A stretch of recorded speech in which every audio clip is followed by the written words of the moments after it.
Good afternoon, everyone. Welcome to this afternoon's meeting.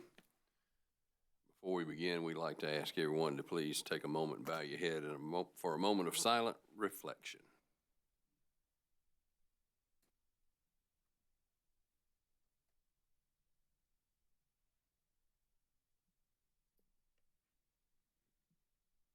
Amen. Thank you. Mr. Midges. Good afternoon, Mr. Chairman, Commissioners. Our next commission business meeting is scheduled for Friday, January 3rd at 10:30. Thank you. We have a supplemental agenda today. Item number 1 on that agenda, docket 2006-401G, Piedmont Natural Gas is seeking approval of GCRM 151. Mr. Chairman. Commissioner Whitfield. Mr. Chairman, I move that we approve Piedmont Natural Gas Company's GCRM-151 effective with the first billing cycle in January 2020. Piedmont Natural Gas has requested a benchmark cost of gas decrease from the current $2.25 per decatherm to $2 per decatherm. This change results in a decrease of 0.02544 per therm for sales rate schedules 201, 202, 242, 252, 203, and 204, and a decrease of 0.00044 per therm for transportation rate schedules 213 and 214. The impact of this request is a decrease of approximately $2.54 per month for a residential customer with a monthly usage of 100 therms. So moved, Mr. Chairman. Thank you. You've heard Commissioner Whitfield's motion. Are there questions or comments? If not, all in favor, please say aye. Aye. All opposed, no. And the motion carries. 1 second before we continue, I neglected to mention that Commissioner Howard wanted me to mention that he is watching. He's at home sick, and I talked with him this morning, and we don't want him here. So just wanted to make sure we welcomed him live stream. Carry on, Mr. Midges. Thank you, Mr. Chairman. Item number 2, docket number 2019-367A. This matter concerns a petition for rulemaking by the Office of Regulatory Staff. Mr. Chairman, Commissioner Belzer. the Office of Regulatory Staff has filed a petition for rulemaking proceeding for the purpose of promulgating a regulation to, quote, help prevent the potential for misleading advertisements by prohibiting the sale of customer data by regulated utilities absent a customer's direct consent, close quote. That is a quote from their petition. I move that the Commission approve ORS's request to initiate a rulemaking and open a docket for this rulemaking. Also request that the Clerk's Office post notice of the opening of this docket on the Commission's homepage and on the docket management system. So move. Thank you. You've heard Commissioner Belzer's motion. Are there questions or comments? Not all in favor, please say aye. Aye. All opposed, no. Motion carries. Thank you. Item number 3 on our supplemental agenda, docket number 2010-265T. We have a request to cancel. Chairman. Commissioner Hamilton. Mr. Chairman, I'd move that we grant the request of Midlands MedTech LLC to cancel Class C non-emergency certificate number 8308. So moved, Mr. Chair. Thank you. You've heard Commissioner Hamilton's motion. Are there questions or comments? Not all in favor, please say aye. Aye. All opposed, no. And the motion carries. Thank you. Turning to our utilities agenda, item number 1, docket 2019-374C. We have an interconnection agreement. Mr. Chairman, Commissioner Irvin. I move we approve the commercial mobile radio services interconnection agreement between CSC Wireless LLC, doing business as Altice Mobile, and United Telephone Company of the Carolinas LLC, DBA CenturyLink. So moved. Thank you. You've heard Commissioner Irvin's motion. Are there questions or comments? Not all in favor, please say aye.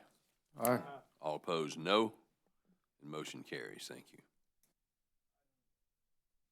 Item number 2, docket number 2019-366C. We have a request to cancel. Mr. Chairman. Commissioner Whitfield. Mr. Chairman, I move that we grant the application of Global Connection Incorporated of America to discontinue wireline service, cancel its wireline telecommunications authority, and relinquish its wireline eligible telecommunication carrier designation. The company has approximately 130 customers in South Carolina, and it has informed the Commission that written notice was provided to those customers on November 29th, 2019. Additionally, Global Connection has informed the Commission that the discontinuances are scheduled to begin on February 1, 2020, and conclude on February 29th, 2020. The company states it intends to time the discontinuances to align with the end of each customer's prepaid monthly service period, and individual customers have been sent notice identifying the specific date on which customers' discontinuance is scheduled. The company will, however, continue to provide CMRS in South Carolina. So move, Mr. Chairman. Thank you. You've heard Commissioner Whitfield's motion. Are there questions or comments? Not all in favor, please say aye. Aye. All opposed, no. And the motion carries. Thank you. Item number 3, docket number 2011-336C. We have another request to cancel. Mr. Chairman, Mr. Irvin. I move that we grant I move that we grant the Common Point LLC request to cancel its certificate and have its bond returned. The company has advised that it no longer has customers in South Carolina. So moved. Thank you. You've heard Commissioner Irvin's motion. Are there questions or comments? If not all in favor, please say aye. Aye. All opposed, no. And the motion carries. Thank you. Item number 4, docket number 2019-353C. We have a petition to intervene. Mr. Chairman. Commissioner Hamilton. Mr. Chairman, I would move that we grant the petition to intervene filed on behalf of the South Carolina Telephone Coalition. So move, Mr. Chair. Thank you. You've heard Commissioner Hamilton's motion. Questions or comments? If not, all in favor, please say aye. All opposed, no. The motion carries. Thank you. Item number 5, docket number 2019-241EG. This matter concerns Dominion Energy's Advanced Meter Customer Education Plan and Smart Meter Opt-out Riders. Mr. Chairman, Commissioner Belzer. in compliance with Commission Order Number 2019-622, Dominion Energy has submitted an advanced metering infrastructure customer education plan, along with 2 smart meter opt-out riders for both retail, electric, and gas service. Deployment of this technology in the field is scheduled to begin during the second quarter of 2020. Dominion is proposing a $168 fee for the installation of a non-communicating meter with the ability to pay the fee in 6 installments, along with a monthly $15 fee to offset the cost of manually reading the meter.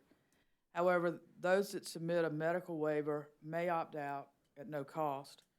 The Office of Regulatory Staff supports the application and recommends that it be approved. However, before we consider the request for approval, I believe the Commission needs further and more detailed information about Dominion's approach and justification for its calculation of the proposed charges. Therefore, I move that we require Dominion to provide justification for the fees in its opt-out rider and to also provide a draft waiver form. So move. Thank you. You've heard Commissioner Belzer's motion. Are there questions or comments? If not all in favor, please say aye. Aye. All opposed, no. Motion carries. Thank you. Item number 6, docket number 2017-92WS. This matter concerns the revocation litigation expenses. Mr. Chairman, Commissioner Irvin.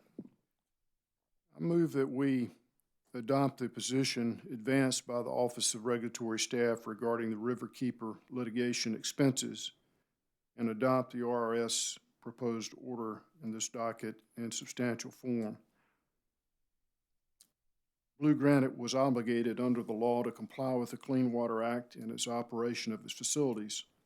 and therefore did not secure anything for its customers it did not already owe them under the law. For these reasons, I move that we adopt the position advanced by ORS. Mr. Chairman, Mr. Belzer. in my previous employment, I was involved in this underlying case. I have not participated in this matter since I've been on the commission, and I am recused from this docket, so I will not be participating on this matter. Thank you. It'll be noted that you are recused from this matter. All right, you've heard Commissioner Irvin's motion. Are there questions or comments on the motion? If not, all in favor, please say aye. Aye. All opposed, no. The motion carries. Thank you. Item number 7, docket number 2019-367A. We have a petition to intervene. Mr. Chairman, Mr. Belzer. I move that the commission grant the petition to intervene filed by Dominion Energy South Carolina Incorporated in this docket.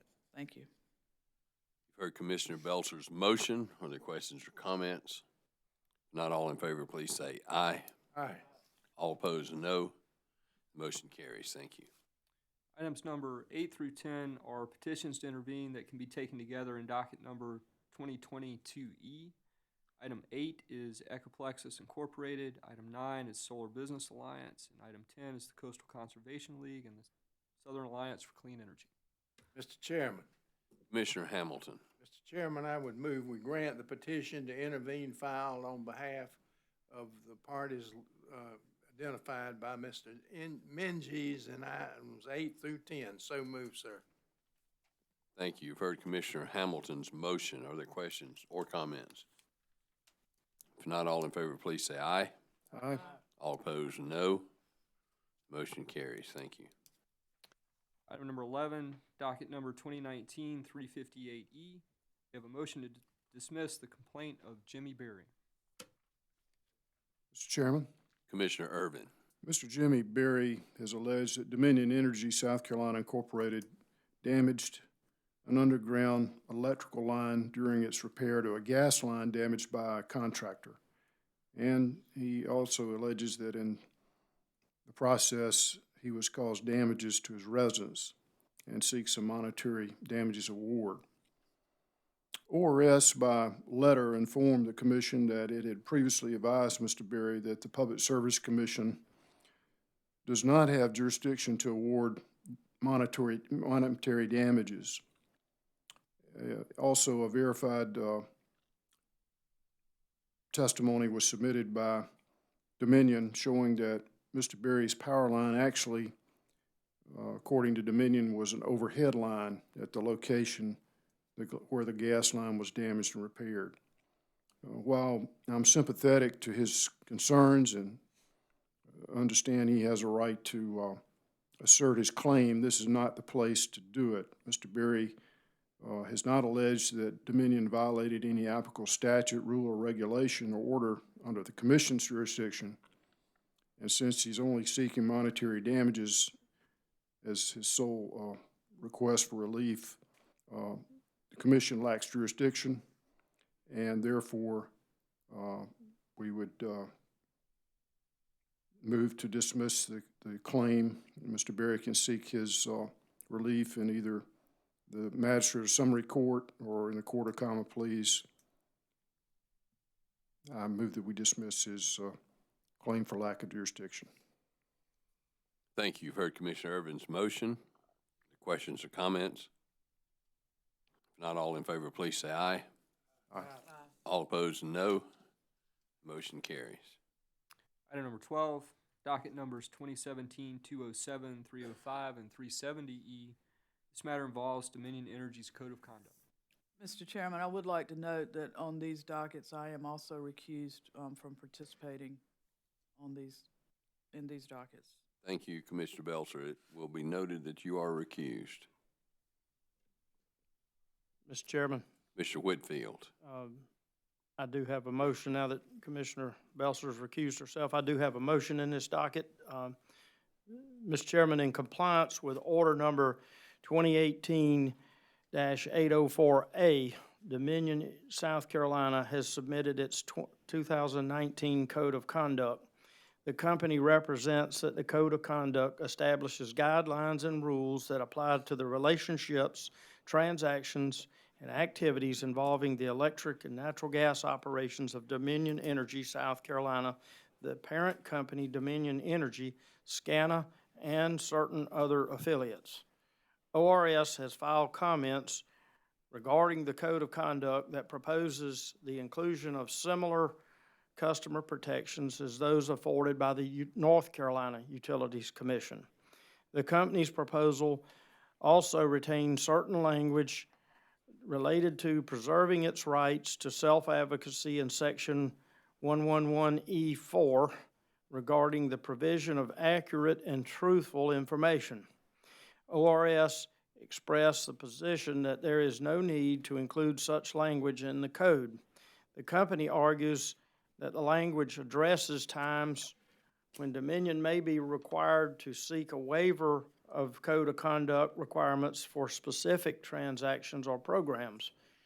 Before we consider the request for approval, Mr. Chairman, I want to learn more from Dominion and ORS regarding the proposed Code of Conduct and the relevancy of the North Carolina provisions proposed as applicable to Dominion Energy South Carolina's operations. Further, I seek clarifications of the issues surrounding the company's proposed waiver clause. Therefore, I move that Commission staff schedule oral arguments regarding ORS suggested additions and deletions to the company's proposed Code of Conduct. Additionally, Mr. Chairman, for the sake of simplicity, I move that we open this matter in a new docket. So moved. Thank you. You've heard Commissioner Whitfield's motion. Are there questions or comments? Not all in favor, please say aye.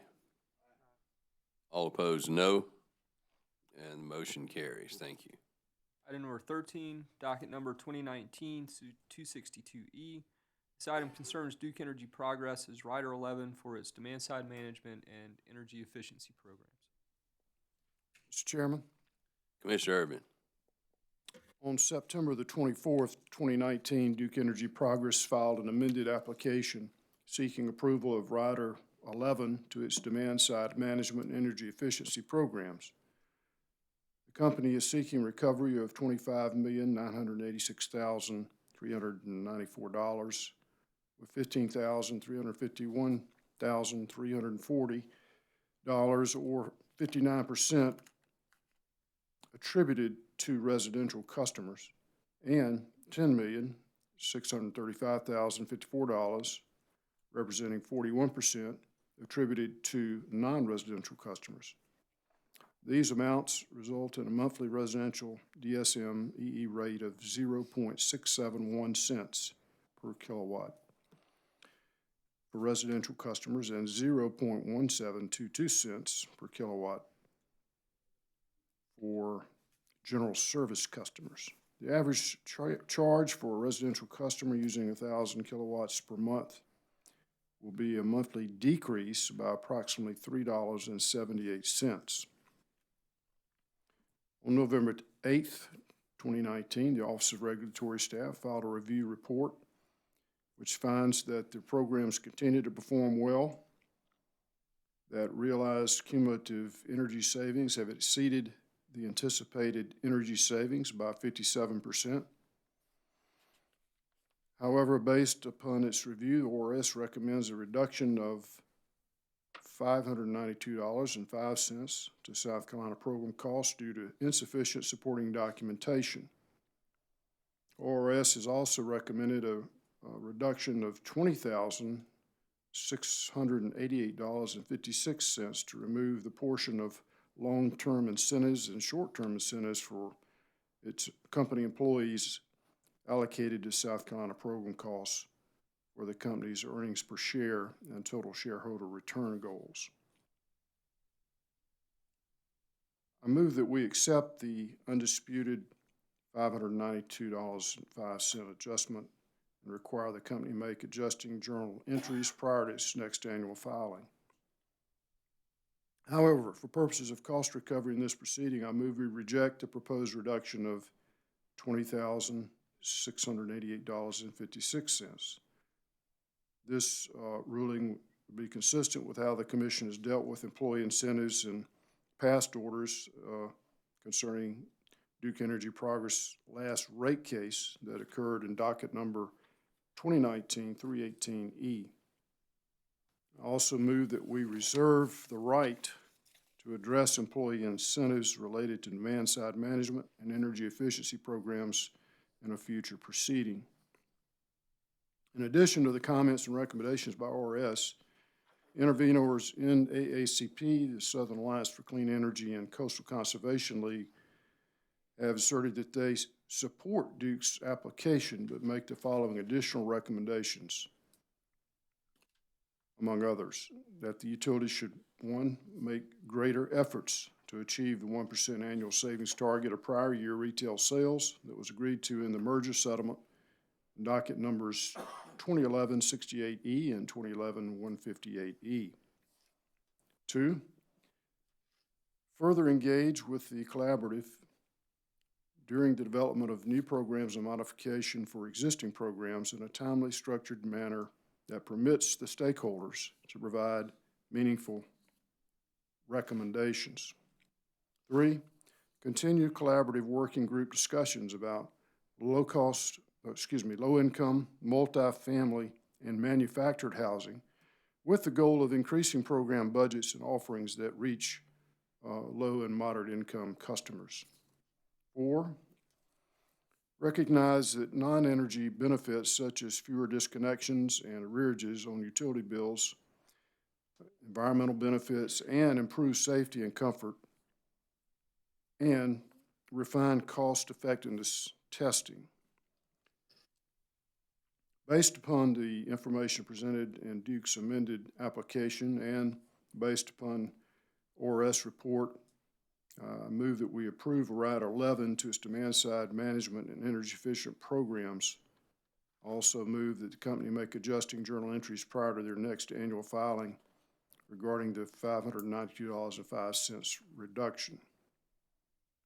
Finally, I recommend we strongly encourage the company to consider the intervening parties' comments and recommendations in this docket as it evaluates and implements these programs going forward. So moved, Mr. Chairman.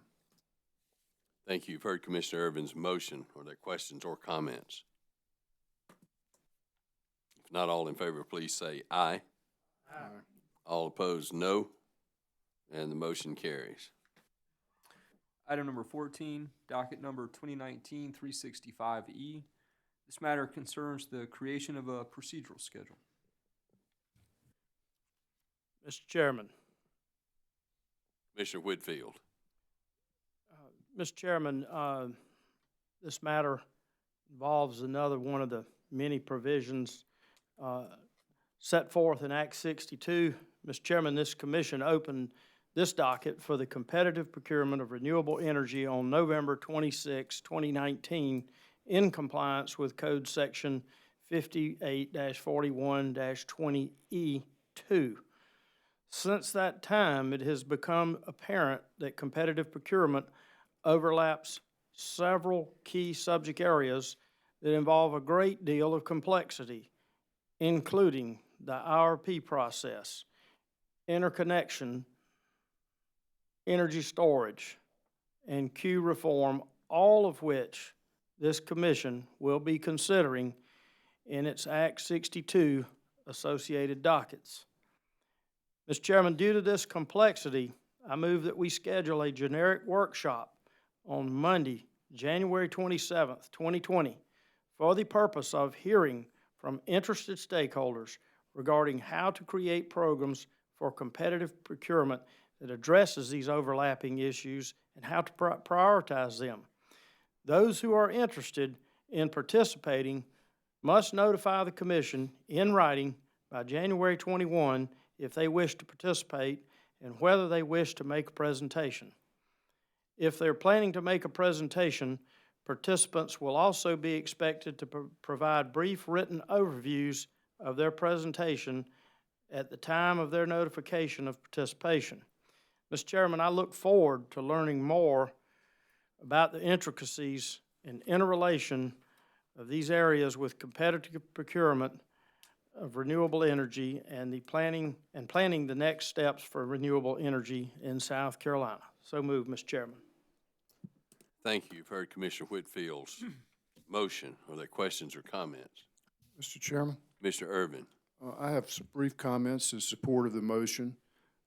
As many members of the public and those infected by this area we have been dealing with in avoided costs dockets. Some of my friends and neighbors have gotten somewhat confused about the scope of how solar works in South Carolina.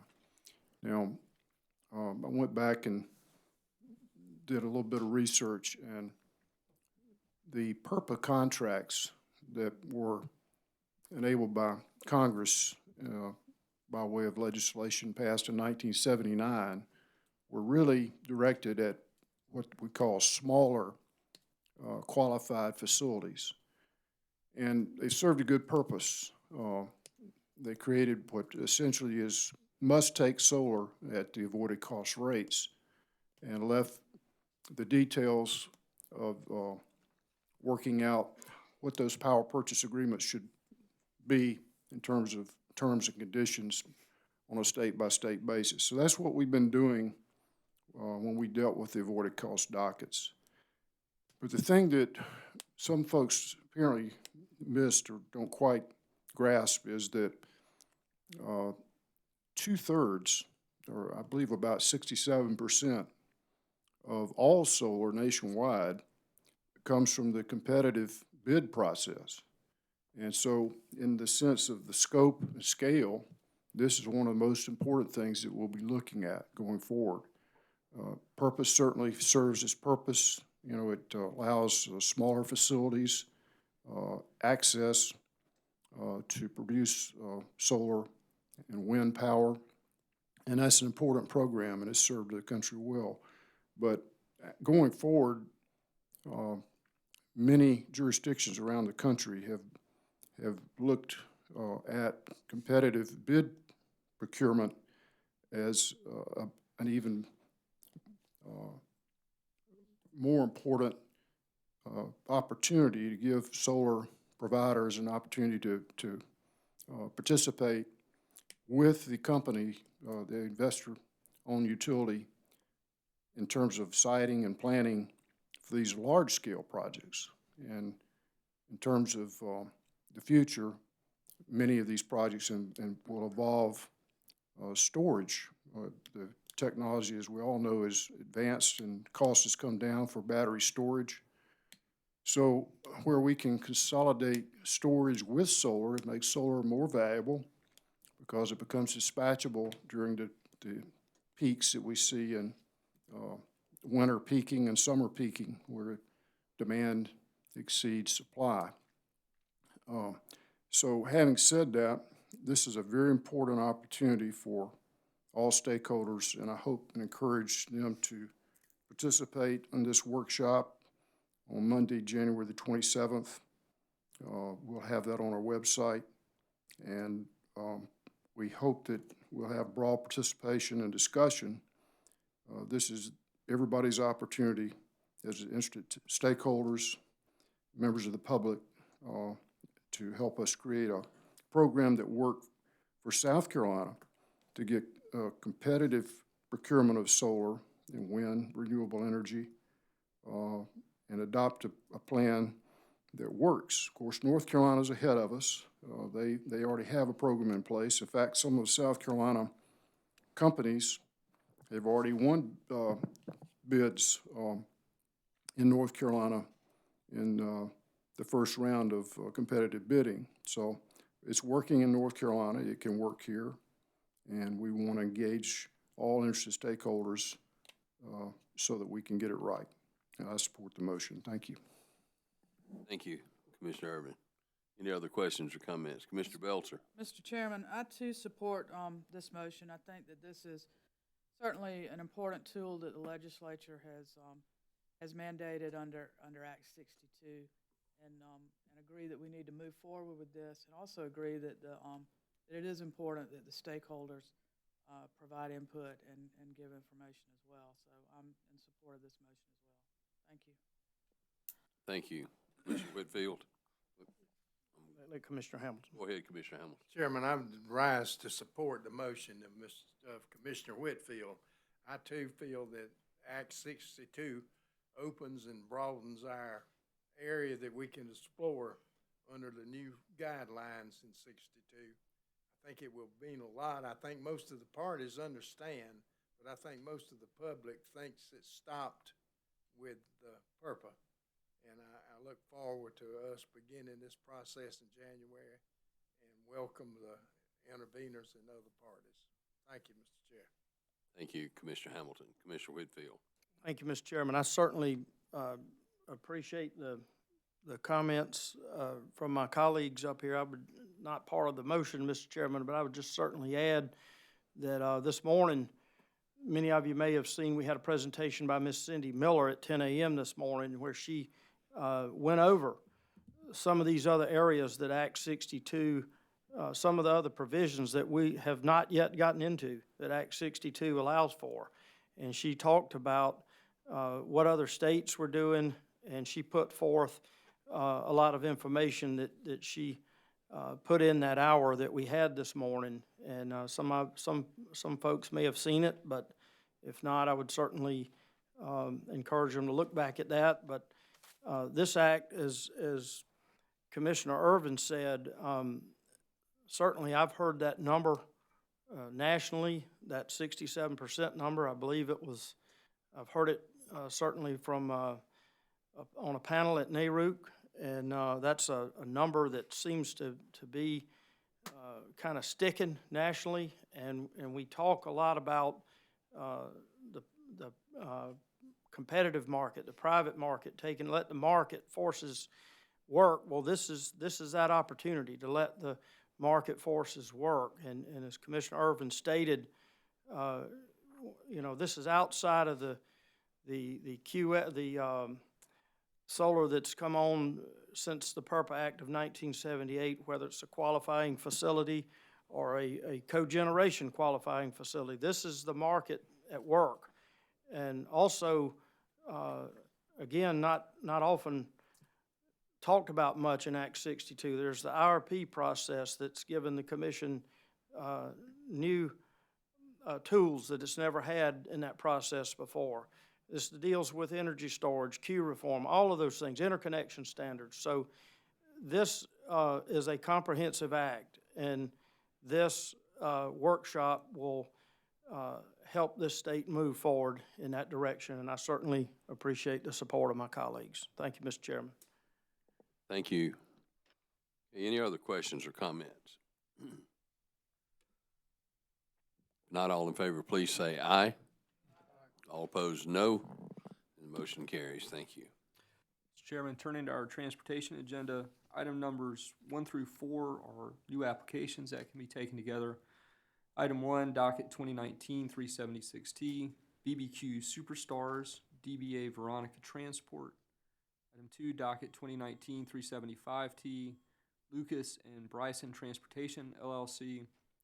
Item 3, docket 2019-377T, is Mariel Ford.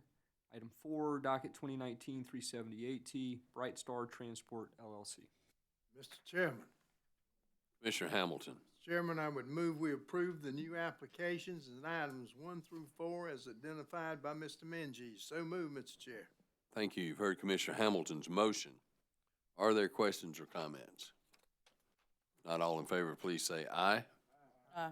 All opposed, no. And the motion carries. Item number 5, docket number 2011-500T, we have a request to suspend. Mr. Chairman, Commissioner Belzer? I move that the Commission grant the request of KP of Camden, LLC, doing business as SC Palmetto Taxi, for suspension of Class C taxi certificate number 8550 until December 18, 2020. So moved. You've heard Commissioner Belzer's motion. Are there questions or comments? Not all in favor, please say aye. Aye. All opposed, no. The motion carries.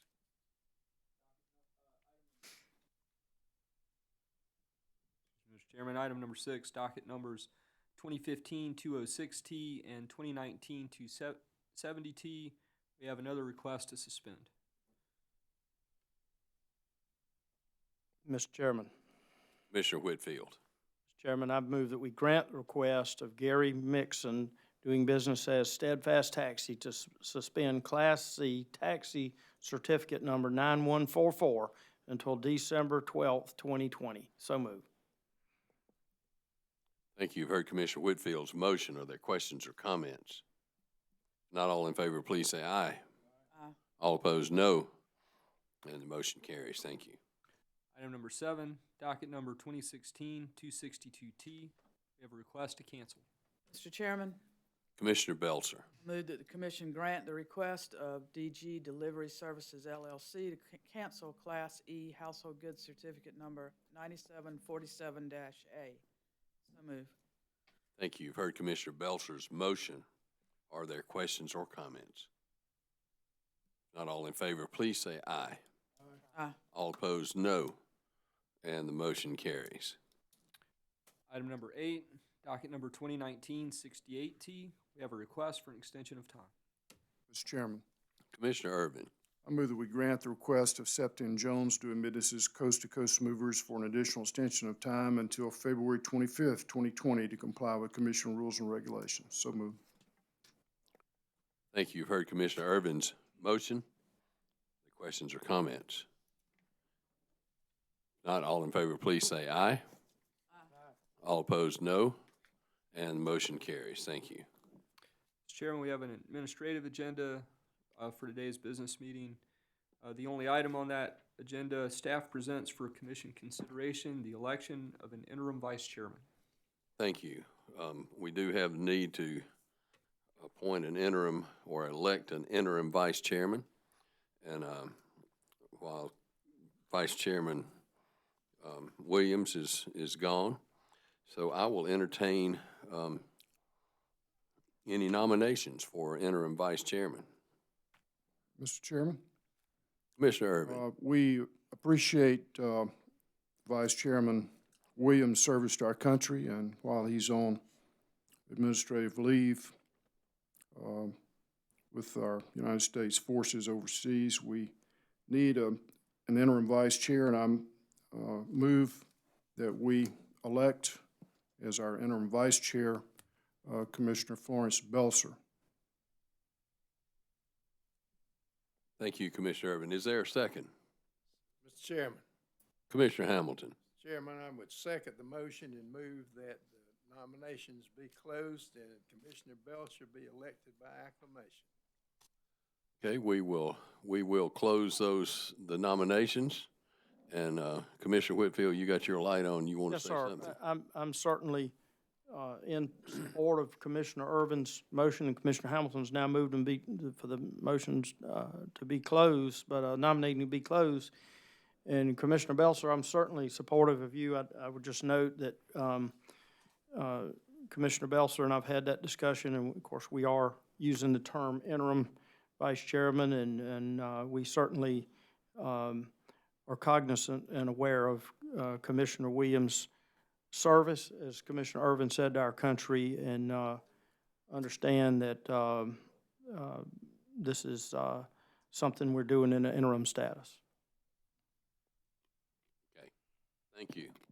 All right, we have closed the motions. Everybody's had a chance to speak. We've had a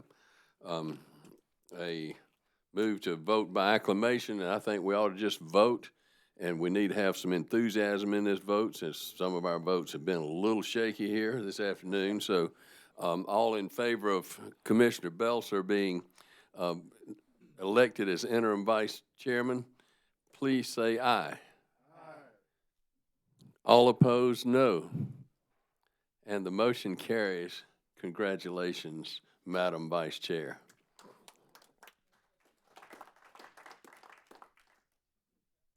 Mr. Chairman, I too would like to say congratulations, and that concludes today's agenda. Thank you. Okay, with that, we have an allowable ex parte communication briefing. Following this meeting, we're going to take a short break to get reset, and we will begin at the call of the chair. Okay, and Ms. Wheat reminds me that everybody that's going to stay for the allowable ex parte briefing needs to go to the back of the room and sign in on the official sheet so that we will be able to certify this as a proper briefing. With that, this meeting is adjourned.